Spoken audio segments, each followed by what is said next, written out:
Daya mo, nag-game shark ka eh.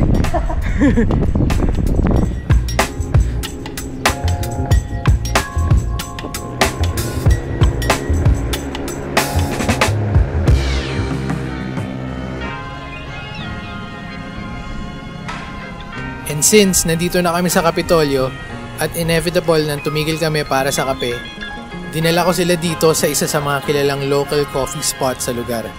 Open ba? Ang 1C Coffee.